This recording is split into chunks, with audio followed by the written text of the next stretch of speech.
మా ఆయన దుబాయ్ నుంచి వచ్చిండండి. మొన్న జరిగిన విషయం ఆయనకెవరో చెప్పిర్రట.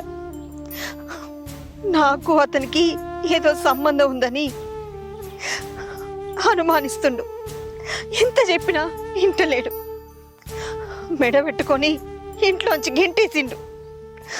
ఇక్కడెక్కడ ఉండొద్దు, నా కళ్ళ ముందు కనబడొద్దని, ఈ ఊర్లో కూడా ఉండొద్దని వెళ్ళిపోమన్నాడు. ఏం చేయాలో తెలియక, ఎటు పోవాలో తెలియక ఇట్లా పోతున్నా. అలా మాట్లాడిండా? అలా జరిగిందా? లేదండి, పదండి, నేను మాట్లాడతాను మీ ఆయనతో. వద్దండి, ఆయన ఎవరు చెప్పినా వినే పరిస్థితిలో లేడు. అలాగని ఇప్పుడు ఎక్కడికి వెళ్తారండి? ఓ పని చేయండి, మీరు మా ఇంట్లో ఉండు రండి. మీ ఇంట్లోనా? వద్దండి. మీరు ఒక్కరే కాదండి, మీకు తోడు మా నాన్నమ్మ కూడా ఉంటుంది. 2 రోజులు ఉంటే అంతా సర్దుకుంటుంది, వాడు కోపం తగ్గుతుంది, నువ్వు మళ్ళీ మీ ఇంటికి వెళ్ళొచ్చు. అర్థం చేసుకోండి. రండి, మా ఇంటికి వెళ్దాం రండి.